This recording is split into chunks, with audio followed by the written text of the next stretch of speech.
What was Korah's punishment for his rebellion? This is the question that we seek to answer today as we continue our verse-by-verse study of the book of Numbers on Walking Through the Bible. His word, the glory of his cross. If you have a Bible with you, turn to Numbers chapter 16. We're going to be reading from verses 31 to 40. If you don't have a Bible, don't worry. Just follow along with us on the screen.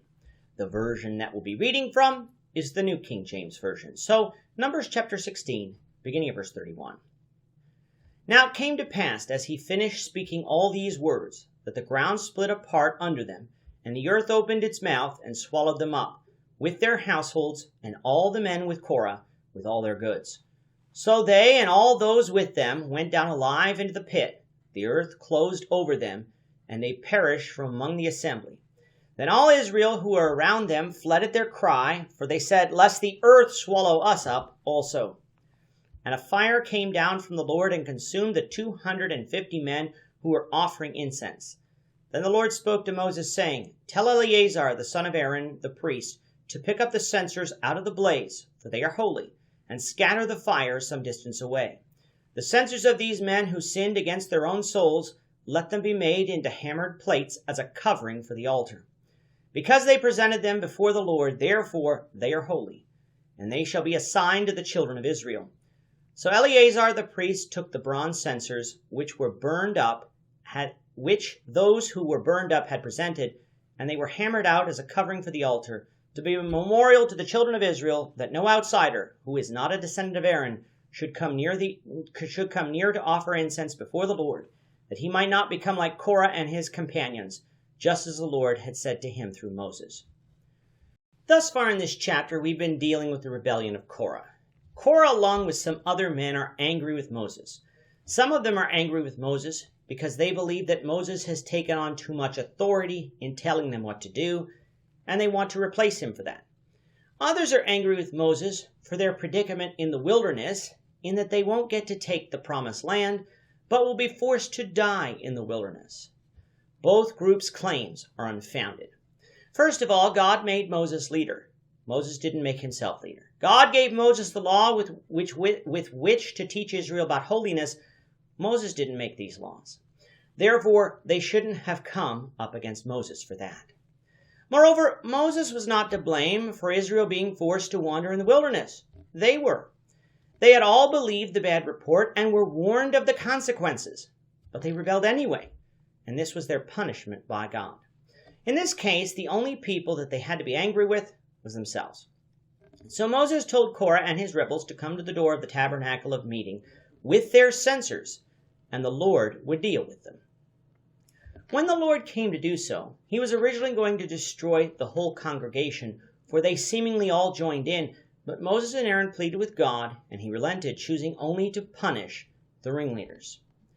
Moses proclaimed that that day it would be proven if these men were from God.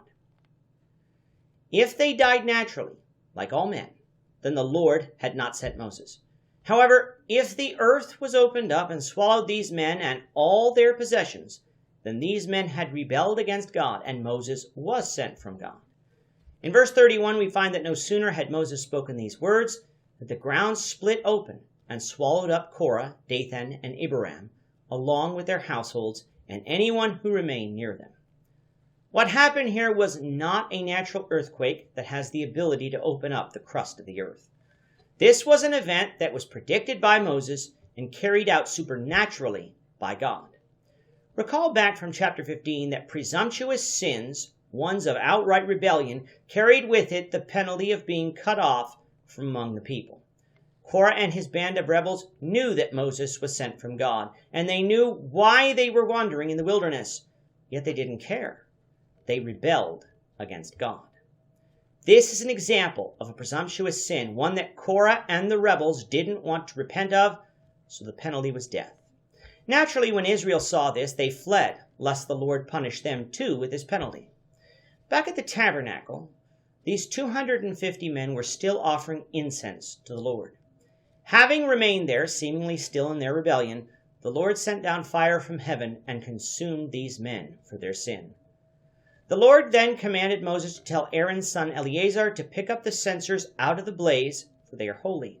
He was also to scatter some of the fire some distance away.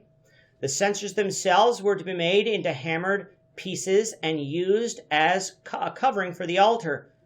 For because they were presented before the Lord, they were holy, even if these men were not.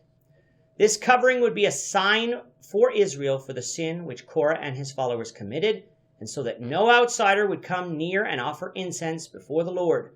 Only those of the house of Aaron would. Now you might ask, well, Moses commanded them to bring these censers with incense. Yes, but there are two things to consider. First, these men knew what the law said about offering incense before the Lord. Had they not been in rebellion, they wouldn't have offered the incense without the Lord's permission. But the second thing is, Moses never commanded these men to offer the incense, only to bring it. The priest could have offered this incense if the Lord so desired.